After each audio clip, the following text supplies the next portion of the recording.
Hello friends, welcome to my channel moms kitchen. आज आम चलतु प्रस्तुत करवा गाजर हलवा। तो से आवश्यक सामग्री गुड़ाक है गाजर, क्षीर, चीनी, घी। प्रथम गैस ऑन करवा, तापर पैन टी गरम हो गला परे सेथिरे आमे 2 चामच घी दबा।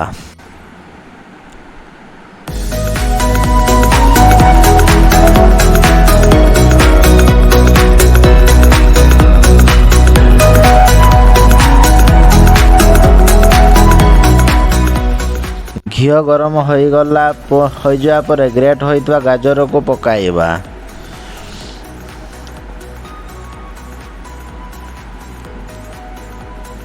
गाजर कंचा बास्ना जीवा पर्यंत ताको भाजिवा।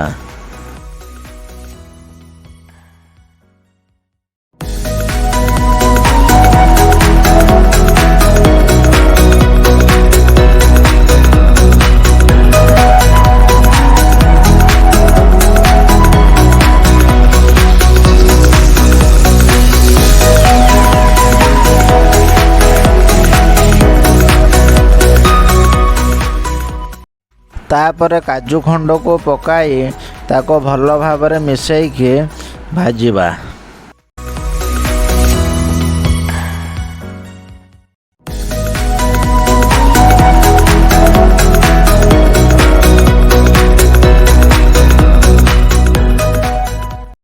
तापर सिझा होइथबा क्षीर को पकाई दवा।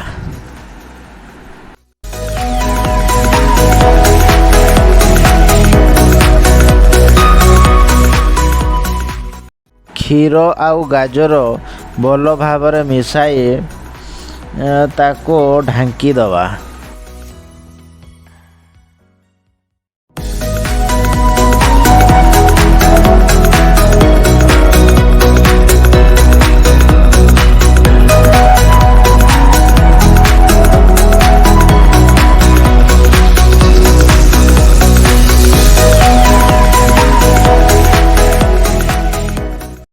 आवश्यक अनुसार लुण मध्य टिके दवा। आउ तापर हमर ढाकुणी टिको ढांकी दवा।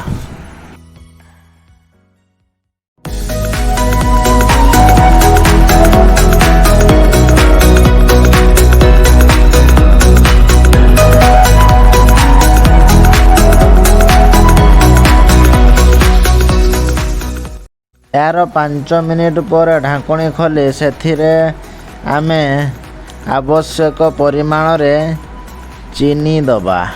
चीनी देई ताको घांटी सारिबा परे आमे ढाकुणी दबा। वर्तमान ताको काढ़ी गोटिए कागज काच गिना रे बाहर करिवा।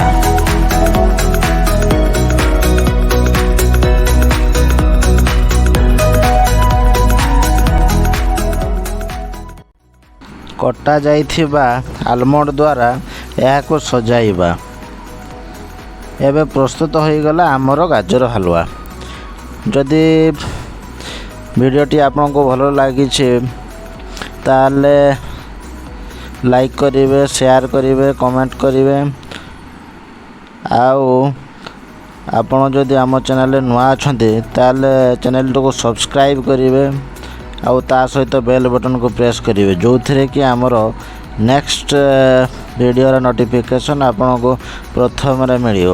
एथि सहित रोचे नमस्कार, जय जगन्नाथ।